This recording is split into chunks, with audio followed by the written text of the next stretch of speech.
The FCT Commissioner of Police, Babaji Sunday, says additional tactical and conventional policing resources have been positioned at the University of Abuja main and satellite campuses, as well as the staff quarters and other affiliate formations of the university to fortify security following Tuesday morning's attack by gunmen on the staff quarters in Giri, Gwagwalada Area Council of the Federal Capital Territory.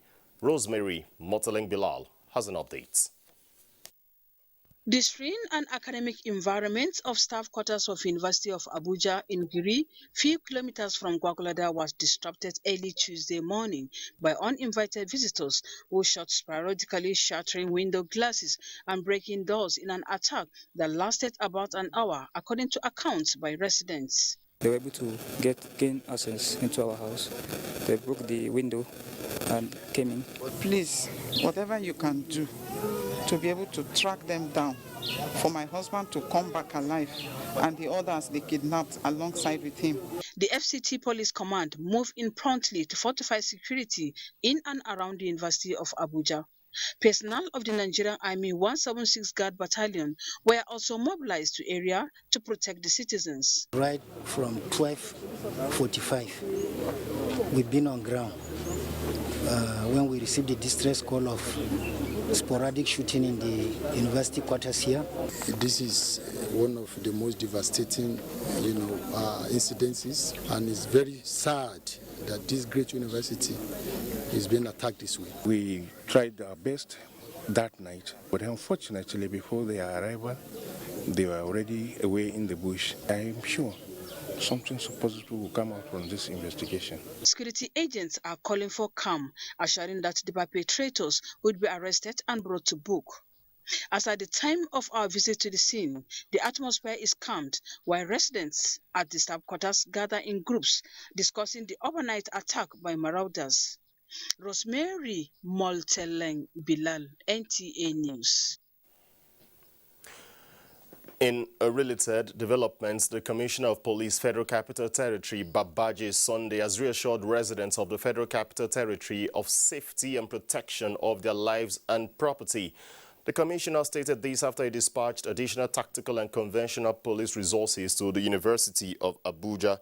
The CP, while calling for calm, further noted that the security forces are already working with the locals in the area towards rescuing the victims. He assured that the perpetrators would be arrested and brought to book.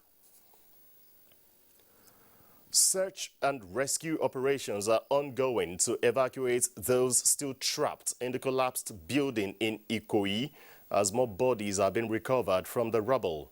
Adeniyi Taiwo is at the scene to give us an update.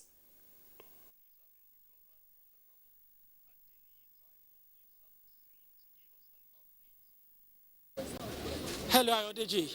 Like you said, I'm still here live at Ikoyi, the scene of building collapse that happened yesterday. It's been over 24 hours, and the grim but necessary business of searching for and rescuing victims continues.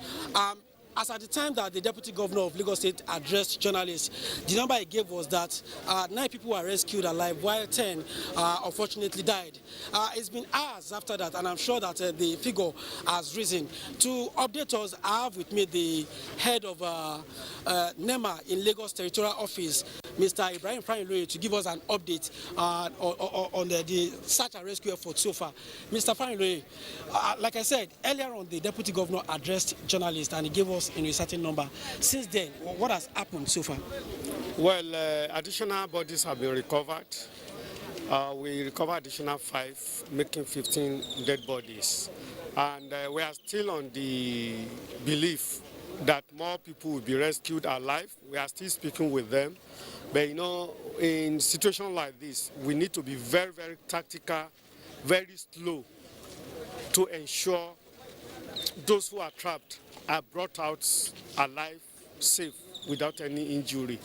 And, the piles of the floors are on each other with little space, only little space within them. So removing the rubble will take longer time for the safety reasons. So the operation is still ongoing. Okay, are there still people alive, under the rubble? hopefully they are still alive. You know, I spoke with you in the morning that we will still bring some people out, and we brought 2 out already, but the location where these ones are very, very tight. Okay, before I let you go, those who have families, under the rubble, we've seen, a measure of agitation from them, complaining about the pace of work. What is it about, the search and rescue that is that made it to be, this slow? And it's not intentional to make the search and rescue to be slow. When you want to demolish, it's different from when you want to retrieve something live. Somebody who is already under a rubble, stressed, traumatized, by the time you are trying to remove the rubble, either the columns or anything, if you are not careful, those columns can even cause more damage and lead to his death. So we need to retrieve the columns, break them into pieces, so that it won't affect whoever is inside. So that's why it's taking a little longer. And that is what is being done anywhere in the world. Thank you very much. Welcome. Thank you, Mr. Farinloye. Just before I commence this live report, the Inspector General of Police came in with his convoy. Like I said earlier on, this is an interagency rescue effort, and I'm sure he's here to also lend his own support and give his own counsel. But he's in there now, working with other agencies, working with other personnel, and I'm sure that by the time he comes out, he will be talking to journalists to give us, his own perception about the search and rescue efforts. Aodiji.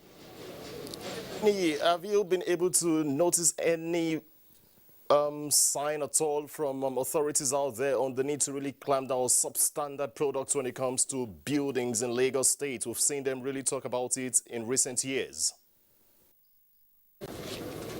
Yeah, when the deputy governor was briefing journalists earlier, we took him up on the structure, because there have been stories about the number of story building that was approved, and he confirmed to us that the government actually approved 21-story building, but at a point around July, government had to step in and halt construction because of some structural anomaly that was noticed, and but he made us understand that the construction was altered and it has not resumed as at the time that this happened. That raised a lot of concern about the quality of work that was being done before this happened. And a little while ago, I saw a contingent from a Standard Organization of Nigeria, also coming in to come and see what's going on here. That is, we also have a Lagos State agency that is in charge of building. They've also been here, and they've expressed concern about the quality of materials used and also the structure that was put in place, during the construction. Adini Taiwo would like to thank you, and also we wish those involved in the rescue operations the very best as they try to get more bodies out of the building. Thank you very much once again, Adini Taiwo. Thank you, Audrey. Still on the collapsed building in Lagos State, the Speaker, House of Representatives, Femi Gbajabiamila, has expressed his sympathy over the collapse, which led to loss of some lives. Gbajabiamila said it was unfortunate that the building collapse happened at a time the Lagos State government was doing everything possible to make lives of Lagosians safer. The Speaker sent his condolences to the families of the victims, noting that he shared in their grief and sympathized with the government and people of Lagos State over the unfortunate incident. He called for adequate measures to forestall future occurrence, while urging relevant authorities to double their efforts at rescuing those trapped in the multi-story building.